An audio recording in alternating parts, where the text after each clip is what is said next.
was a Sunday. I was out late working for DoorDash, delivering food and trying to save up some extra cash for the impending holiday shopping I would have to do soon. I checked the time on my phone, 10:30 p.m. It was pretty late and I was pretty tired. I had made about 120 that day, kind of slim pickings for a Sunday. I was about to call it a day and head home when my phone suddenly dinged. I got a delivery. Taco Bell. 2 miles, $15. It was decent for a 2-mile drive, so I shrugged and said, "Why not?" I hit accept. As expected, it took me to the Taco Bell just about a mile down the road. I frequented that Taco Bell often when I was dashing. I resolved to pick myself something up after I finished this last order for the day. Their burritos are delicious, and I had barely eaten lunch earlier. I was starving. But first things first, I wanted to get this last order done and over with. I didn't want my customer waiting for a long time, especially this late at night. To my delight, when I walked into Taco Bell, the order was already waiting on the pickup table. I showed my phone to the cashier to identify myself as the driver, picked up the order, 1 Nachos Bel Grande and a Pepsi, and headed to my car. On my phone, the customer's name, address, and instructions were displayed. Terry Kalaz, 2281 Eagles View Street. Instructions? Hand it to me. I'll be waiting right outside my house. With a tired yawn, I started the car. It took me about 3 minutes to reach Eagles View Street. I was looking hard for addresses. It was dark and kind of hard to see. As I drove, I did manage to catch a glimpse of one man sitting outside his house on his porch steps. I squinted my eyes. I couldn't tell too easily in the dark, but the house looked kind of run down. The man looked my way, stood up and waved. I figured he was probably the guy who ordered, so I drove up to the wooden gate of the house. "Hey, you the guy that ordered?" I asked in a friendly tone. "That I am," he answered in a voice that was equally amiable. "Terry Calais, at your service." I smiled and grabbed the hot bag with the food in it. Just as I was getting out of my car, Terry had come walking up past the gate. I noticed he was a rather chubby man wearing dark brown pants and some worn-out black leather shoes. I also noticed he was balding from the top of his head. "I'll take it off your hands here," he said, with a friendly yet almost hurried voice. "This house is a bit of a dump.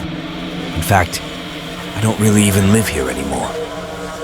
As I handed him the food, I looked up at the house and saw that it was indeed dilapidated. The wood was buckling, the windows and doors were boarded up, and the yard was unkempt and full of weeds that had grown about 3 feet tall. If you don't live here anymore, then why would you order food here?" I asked, confused. Terry shrugged. "Because they don't deliver food where I live now," he replied. "So I just order food using my former address and come here to wait for it." Suddenly, his eyes went wide and he slapped his forehead. Damn it, I forgot to add the tip.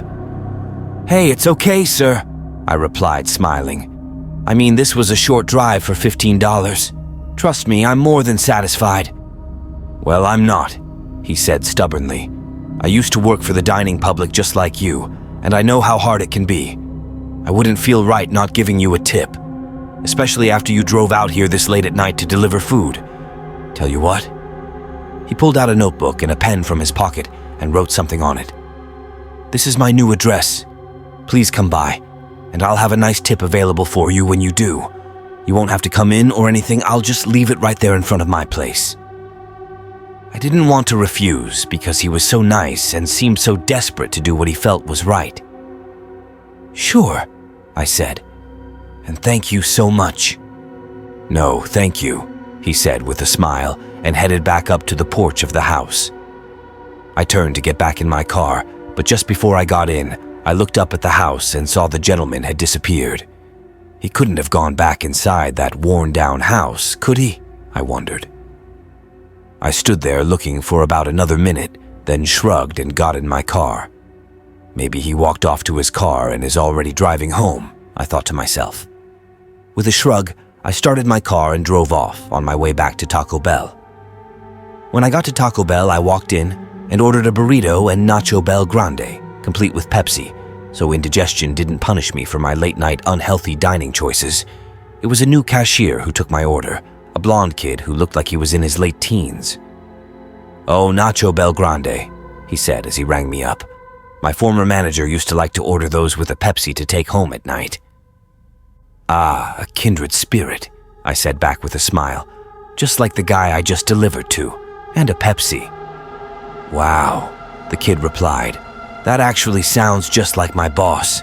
In fact, I'd almost swear it was him you delivered for, if not for the fact that he passed away about 3 months ago." "Oh," I said, as I swiped my bank card to pay for the meal.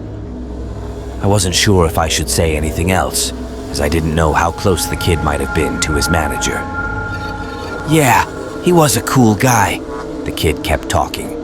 "Always super friendly. He didn't get out too much, though. I guess that's why he was a bit heavy-set. He always came to work wearing the same old beat-up leather shoes and brown pants." A shard of ice touched my heart when the kid described his late boss. After a few seconds, I asked him, just out of curiosity, was your manager slightly bald?" The kid looked at me curiously. "Oh, so you knew him?" he asked. Another shard of ice touched my heart. I might have seen him in passing," I somewhat stammered. The kid shrugged. "Well, he was a people's kind of guy, so you probably did," he said. "Hang on, I'll go get your stuff." I waited there at the counter for about 5 minutes as my order was being prepped. I didn't really notice the time go by because the kid's description of his boss and the visage of the man I had just delivered food to kept running around in my head. I was interrupted out of my thoughts by the kid showing up to the counter with my order. "Here you go," he said cheerfully. "Enjoy." "Thank you," I said back, trying to keep my own amiable demeanor. I turned to go, but then I stopped. I turned back to the kid. Just one question." "What do you need?" the kid answered earnestly. I was about to ask the kid what his boss's name was, but then thought better of it. Where is your mild sauce?" I asked instead. The kid smiled. "I put a bunch in your bag," he answered, "and some Diablo sauce too. You're all covered." "Thank you," I said in a happy voice and walked outside to my car. When I said sitting in my driver's seat, I took the paper that my last customer that night handed me and looked at the address on it. 3860 East Crows Lane. I looked at it long and hard as thoughts once again began swirling in my brain. The icy spear that pricked my heart earlier felt like it was now traveling down my spine. After a minute, I shrugged and started my car. I've been watching too much Twilight Zone, I thought to myself. The man I delivered to this night was still well and truly alive. And tomorrow, I would drive to his house to hopefully pick up a fat tip. Strangely enough, though, I wasn't exactly as curious about Tip, so much as I was curious to see the man again and find out where he truly lived, as well as why DoorDash wouldn't deliver to his location. "You have arrived," the GPS on my phone announced as I pulled up to the location. I looked up at the large gate of a graveyard. What the hell? I thought to myself. I took the paper that Terry Kalaz had written his address on. 3860 East Crows Lane. Indeed, this was the place. I started getting angry, thinking that the guy had played some sort of sick joke to waste my time, when suddenly someone came outside the gate. He was a tall, thin man, wearing worn-out light blue overalls and a gray cap. I noticed he was walking towards my car. I reached my hand down near where I kept my bear spray, ready to use it in case something jumped off. The man stopped about 3 feet from my car. "Miss Alicia?" he said. My heart skipped a beat. How did this guy know my name? "Yes?" I asked cautiously. The man just walked up to my window, reached into his pocket and produced an envelope. "I think this is yours," he said. I carefully reached my arm out of my window and took the envelope. "What is this?" I asked. The man shrugged. "Not a clue," he replied. I have been tending this graveyard for over 10 years, and this is the first time this ever happened in my career. I saw the envelope right on top of one of the graves. Right on top of the gravestone that belonged to... He snapped his fingers trying to remember the name, sounding slightly annoyed. Terry Collard. Terry Collar. Terry something that starts with C.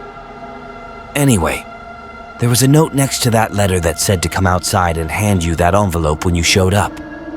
Now maybe I can get back to my work. Good day, ma'am. And with a tip of his cap, he headed back to go inside the graveyard. At that moment, my heart was beating fast, my throat was dry, and my spine felt like it was being caressed with fingers of ice. It couldn't be, I thought to myself over and over. It couldn't be. With trembling fingers, I opened the envelope. Inside was a $50 bill as well as a note. I held the note up and read it. Dear Miss Alicia, thanks again for the late night delivery. Those nachos really hit the spot. Here's some gratuity for your hard work. Drive carefully and be safe out there. Terry C.